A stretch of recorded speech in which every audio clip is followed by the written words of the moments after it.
Under a shroud of night, a desperate gamble begins. A small allied fleet sails into an empire's unsuspecting heart. Then, fire. A consuming storm ignites, turning a vast armada into a colossal funeral pyre. History turned here. Chaos erupts. An empire's might crumbles in screams and smoke. Its invincible army plunged into inferno. By dawn, only wreckage remained. A colossal dream of unification, shattered, leaving ashes and legend. This was not just a battle, it was a reckoning. But how could such an unstoppable force fall? They called it the 800,000. Cao Cao's northern legions, an overwhelming force ready to devour the south. An empire's will, forged in decades of conquest. Their momentum seemed unstoppable, their victory inevitable. Every strategic asset, every resource of a unified north, was brought to bear. The south faced annihilation. For Cao Cao, China's unification was within grasp. His ambition, limitless. His army, beyond compare. From the Yellow River to the Yangtze, his shadow fell. The Han dynasty's last embers flickered under his grip. The sheer psychological weight of his army was a weapon in itself. Fear preceded their relentless advance. Yet, defiance stirred. In the south, two uneasy allies prepared their desperate stand against this tide. Outnumbered, outmatched, they knew the cost of failure. Their homes, people, and way of life were at stake.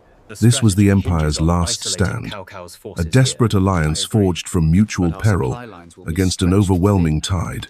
Two brilliant minds, Zhuge Liang and Zhou Yu, held the South's fate. They saw an audacious opening.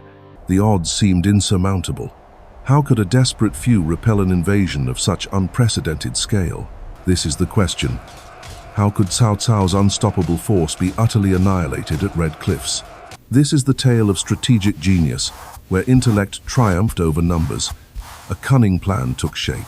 It is the story of courage against impossible odds, of men sacrificing everything for their freedom. The Yangtze, a silent witness, would soon become the crucible where destinies were forged and broken. This pivotal moment would not just define a battle, but reshape China's destiny for centuries. Join us as we unravel Red Cliffs, a masterpiece of ancient warfare, forever etched in history.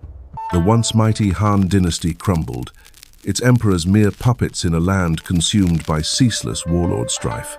Warlords rose and fell, carving out their own fiefdoms from the ashes of a unified empire. Chaos reigned.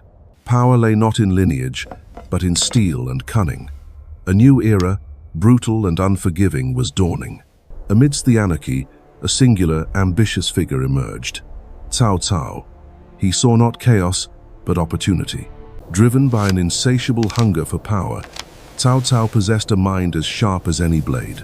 His rise was meteoric, fueled by ruthless ambition and an uncanny ability to turn adversity into advantage. Through cunning political maneuvering and decisive military victories, Cao Cao began to forge his own destiny. He consolidated his power base, absorbing smaller factions, his reputation growing with every calculated move. Cao Cao's grand design began with the north. He would bring order to the fractured lands, by force if necessary. His campaigns were a masterclass in strategy, often outwitting and overwhelming numerically superior foes.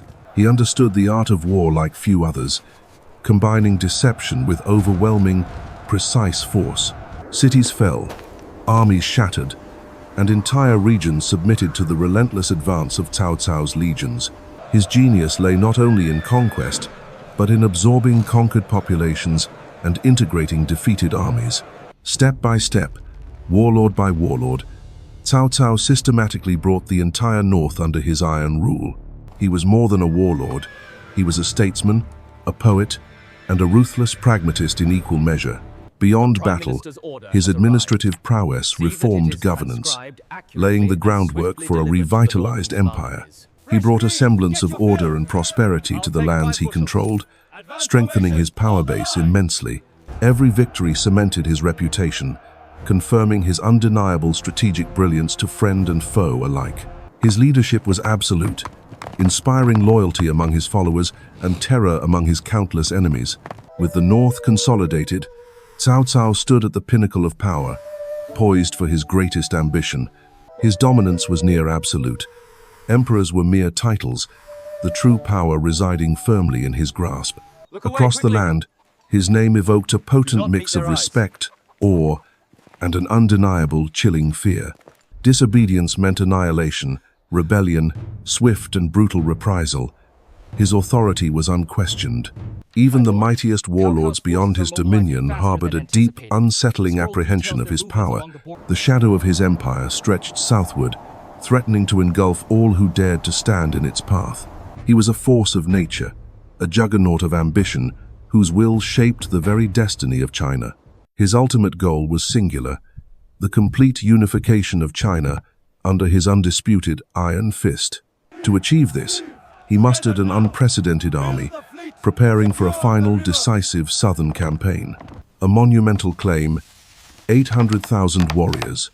Though likely exaggerated, it served its potent psychological purpose.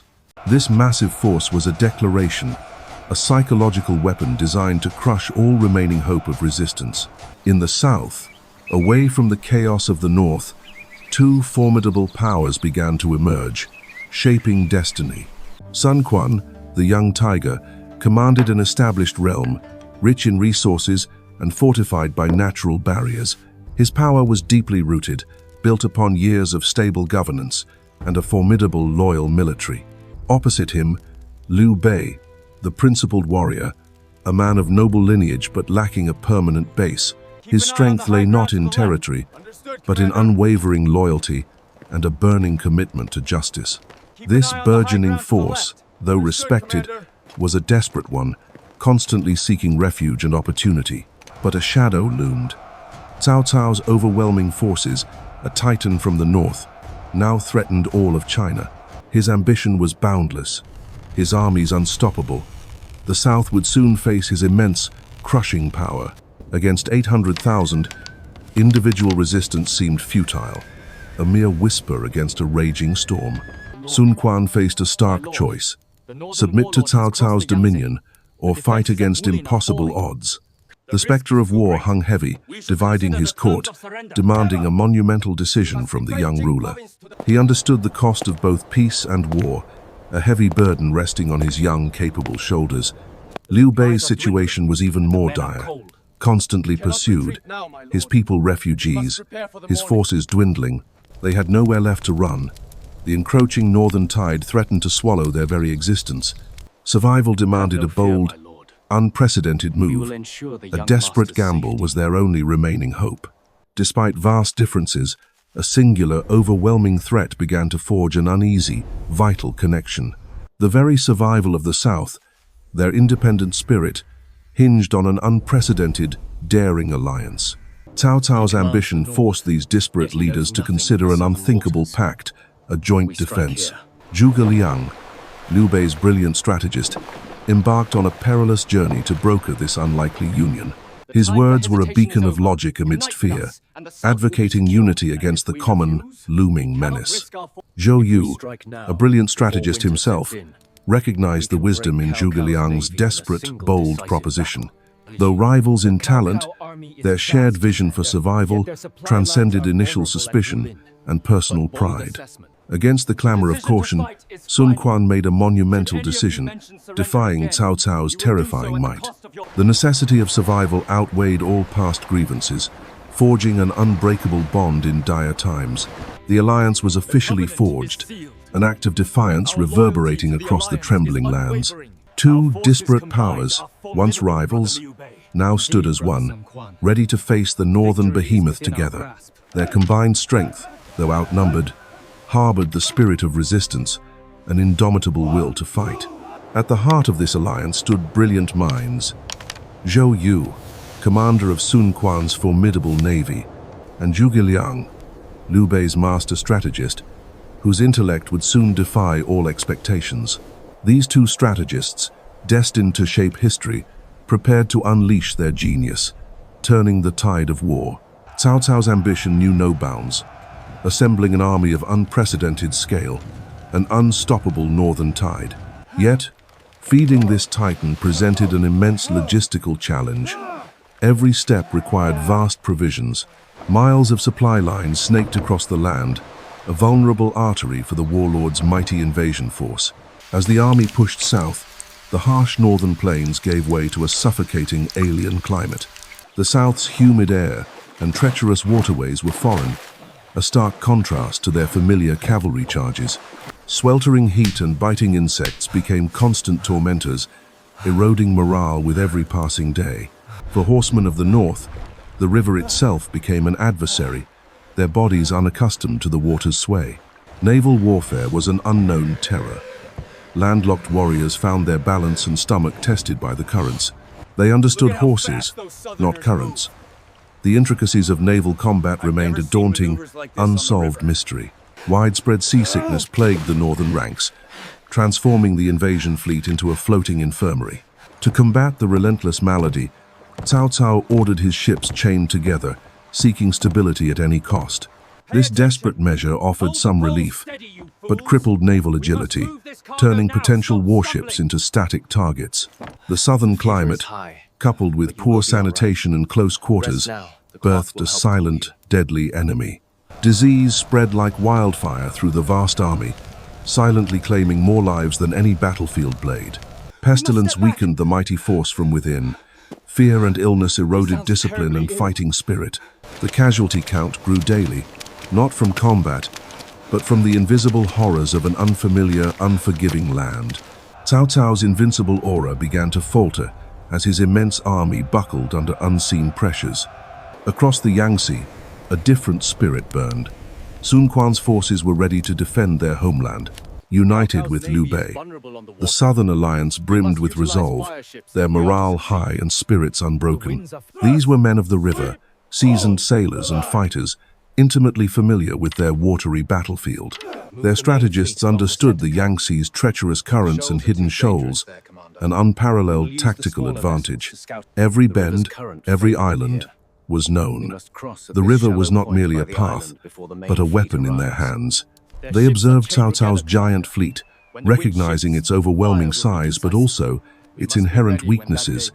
The chaining of Cao Cao's ships, a comfort for the north, revealed itself as a catastrophic flaw to southern eyes. A daring, audacious plan began to take shape, born from cunning and a profound understanding of their enemy.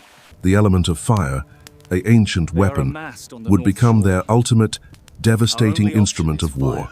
While Cao Cao's forces grew weary, the Allied fleet honed its readiness, rehearsing complex maneuvers. Every warrior, every weapon was prepared. The defense of the South depended on their flawless execution. Their resolve was iron, their spirit unyielding. They would meet the northern titan head-on. Cao Cao, oblivious to the storm brewing, eyed the southern bank, confident in his overwhelming numerical superiority. The stage was set. Two titans stood poised, separated only by the mighty Yangtze River's flowing waters. A deceptive calm hung heavy in the air, a precursor to the cataclysmic storm about to break forth. The long vigil began, each side anticipating the other's move, sensing the impending, monumental clash. The vast northern fleet, a monument to power, awaited its moment to finally crush southern resistance. Across the river, the Allied forces prepared their desperate, brilliant gamble, their fate hanging in the balance. They understood the odds, but possessed a deeper knowledge. Cao Cao's greatest strength was also his fatal weakness. The stage for one of history's most improbable victories was meticulously set against overwhelming numerical odds. At Red Cliffs, two empires, two ideologies, and two formidable wills would soon collide. Cao Cao believed his chained ships were his salvation, a stable platform to conquer the southern rivers. But the southern strategists saw not a fortress, but a gigantic, vulnerable, interconnected tinderbox. The gathering storm was more than just a metaphor. It was a shift in the very forces of nature. Unbeknownst to Cao Cao, the winds themselves were about to betray him, turning his strength into destruction. The air crackled with tension. History awaited its turn as the wind howled its ancient, fateful song. The fateful dawn had arrived. The stage was finally set for the legendary Battle of Red Cliffs. The stage was set, a colossal empire's might arrayed against a desperate alliance, the river awaiting its fate. Amidst the tension, allied strategists, led by Zhou Yu, meticulously crafted their audacious, perilous counterplan. With foresight and ancient wisdom, Zhuge Liang foresaw the fleeting window of opportunity, a shift in nature's breath. Cao Cao, oblivious to the impending doom, had chained his vast armada, believing it a stroke of genius. This very tactic, designed for strength, would become his gravest vulnerability, a deadly trap. The Allied plan was audacious, turning Cao Cao's perceived strength into an unparalleled strategic weakness. Zhou Yu's genius lay in recognizing this fatal flaw, conceiving a devastating fire attack. The initial preparations were covert, building the instruments of destruction under the shroud of secrecy. Cao Cao's legions, confident in their numerical superiority, rested soundly, anticipating easy victory. Every detail was crucial, every flammable bale, every barrel of oil, destined for fiery chaos. Two brilliant minds, Zhou Yu and Zhuge Liang, united in their audacious gambit against overwhelming odds. Their plan hinged on a singular, critical factor: the unpredictable, shifting winds of the Yangtze. For days, the prevailing winds had favored Cao Cao, but a crucial meteorological change was imminent. Zhuge Liang's calculations, a blend of astronomy and intuition, promised a dramatic shift in direction.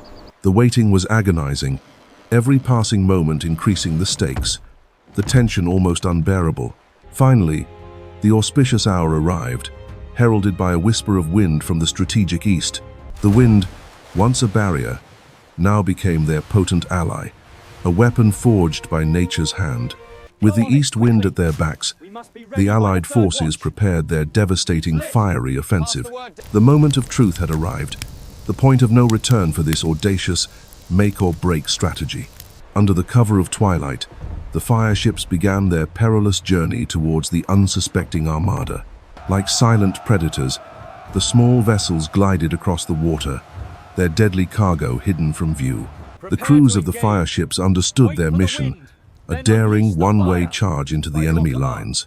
To lull any suspicion, a ruse of surrender was enacted, drawing the enemy closer into the trap. Deceived by the clever ploy, Cao Cao's guards allowed the approaching vessels to draw near. Suddenly, the deception shattered. The small boats rammed, their purpose horribly revealed. Torches ignited, and infernos erupted, consuming the decoy vessels in a blinding flash of light. The east wind, a relentless accomplice, fanned the flames, driving them into the chained behemoths. Panic seized Cao Cao's men as the inferno spread, their escape routes brutally cut off. The tightly packed fleet became a colossal tinderbox, its very design now ensuring total catastrophe. Chains meant for stability became an inescapable death sentence, binding them to the fiery abyss. Explosions ripped through the night as powder magazines detonated, amplifying the river's hellish transformation. What was once a mighty armada was now a vast, burning pyre, a testament to tactical brilliance. Chaos reigned supreme as the flames devoured ship after ship, relentless in their fiery advance. Thousands plunged into the cold river, seeking escape from the flames, only to meet drowning's embrace. The night sky glowed an ominous red, choked with smoke, a visual epitaph for Cao Cao's hubris. The Yangtze itself seemed to burn, transformed into a vast, fiery maw, consuming all in its path. Allied forces pressed their advantage, raining down arrows, ensuring no escape from the fiery trap. The screams of the dying mingled with the roar of the fire, a horrifying symphony of destruction. Zhou Yu's gamble, fueled by Zhuge Liang's foresight, paid off with catastrophic, undeniable success. Masts toppled like giant trees, crashing into the inferno, adding fuel to the raging conflagration. On the distant shore, Cao Cao watched his dreams of conquest turn to ashes, despair etched deep. The Allied generals, witnessing the unfolding catastrophe, knew they had achieved the impossible.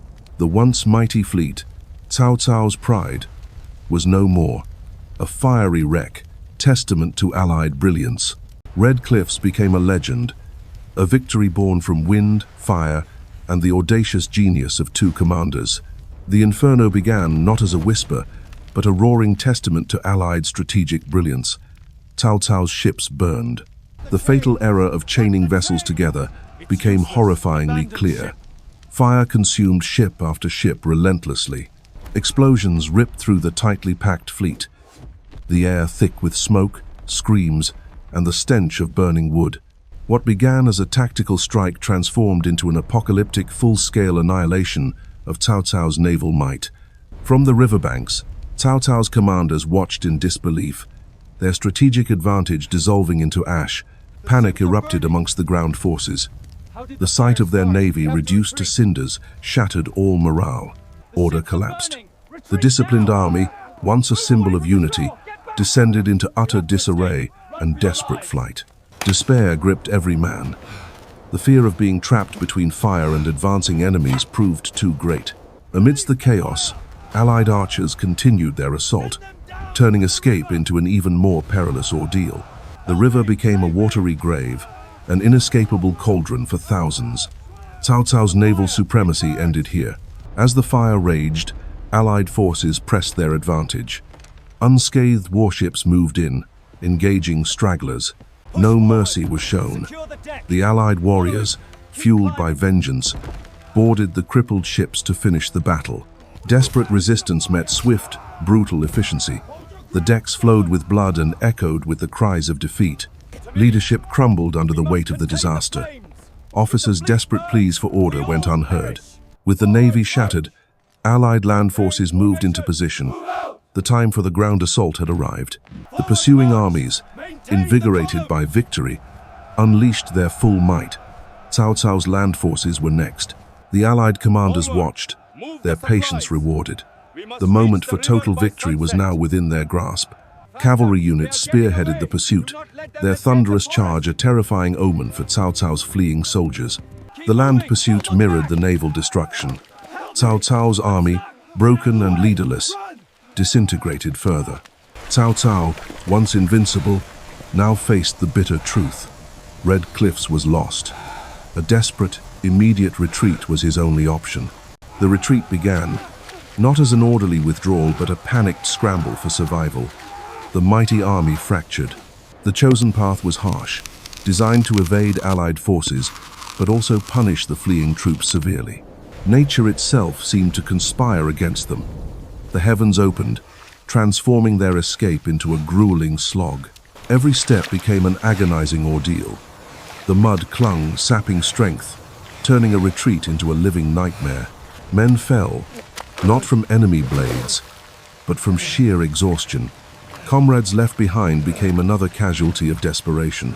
The Allied pursuit was relentless. Scouts shadowed every move, ensuring no respite for the beleaguered enemy. Ambushes sprang from the wilderness. Allied forces struck with precision, adding to the toll of the retreat. The wounded were left to their fate. The weak were sacrificed for the slim chance of survival for the rest. The path of retreat became a trail of ruin, marked by the discarded implements of a once mighty war machine. Disease, an unseen enemy, began to ravage the exhausted troops. Illness claimed more lives than any battle. Typhus and dysentery swept through the ranks. Bodies, weakened by hunger and exertion, offered no defense. The healers were powerless. The sheer scale of sickness overwhelmed their meager resources, condemning thousands. Mass graves became common sight. The dead were buried quickly, forgotten in the desperate flight for life. Cao Cao watched his empire crumble. The architect of a unified China now witnessed the unraveling of his grand design. The weight of responsibility, the immense human cost, bore down upon the once indomitable warlord. The proud banners, once symbols of invincibility, now hung tattered and stained. Victory had turned to ashes. The once formidable war machine had utterly broken down. Only remnants of men remained, shattered and lost. From the distance, Allied forces witnessed the enemy's complete collapse. The scale of their victory was monumental. The landscape bore witness to a monumental defeat. Ruin and desolation marked the path of Cao Cao's retreat. Broken weapons, shattered dreams. The Red Cliffs catastrophe forever altered the course of Chinese history. The roar of battle faded into an eerie silence, broken only by the wind. Red cliffs had claimed its toll. The landscape itself bore witness to the cataclysm, a testament to ambition, hubris, and devastating defeat. Though defeated, Cao Cao endured. Red cliffs became a crucible, shaping the empire yet to be forged. The Yangtze flowed on, carrying whispers of history. Red cliffs, a turning point, forever changing the destiny of empires. The Battle of Red Cliffs concluded in catastrophe. Cao Cao's dream of unifying China lay utterly annihilated. His grand ambition, once seemingly unstoppable, was shattered amidst the burning ships and desperate, chaotic retreat. Red cliffs forged an impassable frontier. Cao Cao's southern expansion, once relentless, was definitively halted. For Quan and Liu Bei, victory was sweet. Their combined forces had defied overwhelming odds and triumphed. This decisive victory did more than halt an invasion. It cemented their alliances and solidified their nascent power bases. Quan, now secure in the fertile south, began to consolidate his domain. The Wu state was taking concrete form. Liu Bei, too, capitalized on the chaos. He secured crucial territories in Jing province, establishing his strategic foothold. The geopolitical landscape of China was irrevocably altered. A singular empire was now clearly fragmenting. In the north, Cao Cao, though wounded, still commanded immense power. His domain would become the state of Wei. South of the Yangtze, Quan established the robust and influential state of Wu, controlling vital waterways. In the west, Liu Bei, with his strategic territories, laid the groundwork for the enduring state of Shu. Thus, the immediate aftermath of Red Cliffs birthed a new reality, the tripartite division of China. The dream of a unified Han dynasty, under a single emperor, had vanished forever in the flames of the river. Instead, three powerful warlords now carved out their destinies, each vying for ultimate supremacy. These three formidable entities would define the next century of Chinese history. The era of the Three Kingdoms. Cao Cao, though defeated, remained formidable. Wei would continue to cast a long shadow over the land. Quan's Wu, with its powerful navy, controlled the lifeblood of the south, a new maritime empire. Liu Bei's Shu, though smaller, was strategically placed in the west, a resilient bastion of resistance. The peace was fleeting. The stage was set for decades of political maneuvering, betrayal, and relentless warfare. Red Cliffs profoundly altered China's destiny. It directly sparked the legendary Three Kingdoms period. The old order had irrevocably crumbled. A singular empire was now divided into formidable, warring states. This monumental battle reshaped the geopolitical map, forever changing the course of Chinese imperial history. From the ashes of Red Cliffs rose not one empire, but three. The era of the Three Kingdoms had truly begun.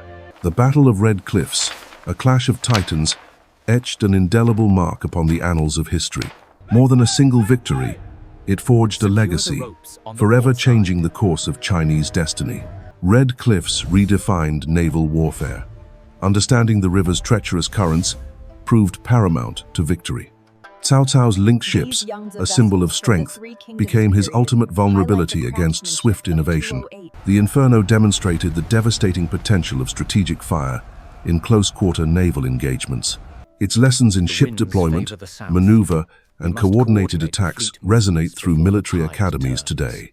Beyond battle, Red Cliffs taught the power of alliance. Two rivals united against a common mighty foe. Their combined strength, though outnumbered, achieved what neither could alone, a testament to unity. The art of coalition building, balancing interests and trust, became a cornerstone of future conflicts. Strategic partnerships, even among wary factions, can turn the tide against overwhelming imperial power. Psychological operations were pivotal. Exploiting enemy arrogance and vulnerabilities through subtle means, the Allies sowed discord and fear within Cao Cao's vast, confident, but internally divided army. Deception, feigned weakness, and manipulating perception proved as potent as any physical weapon. The valor of the outnumbered defenders shines brightest, facing a colossal force with unyielding courage. Their resolve, fueled by a belief in their cause, transcended the terror of impending destruction. Against staggering odds, These brave few held their ground, defending their homeland with fierce determination. Strategic brilliance triumphed over brute force. Minds, not just might, won the day. Exploiting nature, understanding human psychology, and perfect timing secured an improbable victory. Every element, from weather to deception, coalesced into a masterstroke of tactical genius. Red Cliffs cemented itself as a cornerstone of Chinese national pride, a symbol of defiance. It became enshrined in military lore, a legendary tale inspiring countless generations of strategists and warriors. The battle's legacy continues to influence military thought and inspire Chinese cultural narratives today. Red Cliffs forever cemented the legendary status of its key figures, immortalized in history and legend. The ashes of Red Cliffs settled, but its profound impact reshaped an entire continent. A new era was forged in fire. Cao Cao's ambition shattered, his dream of unified empire delayed for generations. The Three Kingdoms era had truly begun. This single conflict dramatically altered China's destiny, a pivotal moment etched forever into the annals of history. The battle solidified the South's power, preventing northern domination for over half a century. A shift in the balance. Red Cliffs wasn't just a battle, it was a cornerstone of a new social and political order. Its ripples spread wide. Red Cliffs taught that overwhelming numbers are not enough. Strategy, deception, and daring can overcome any foe.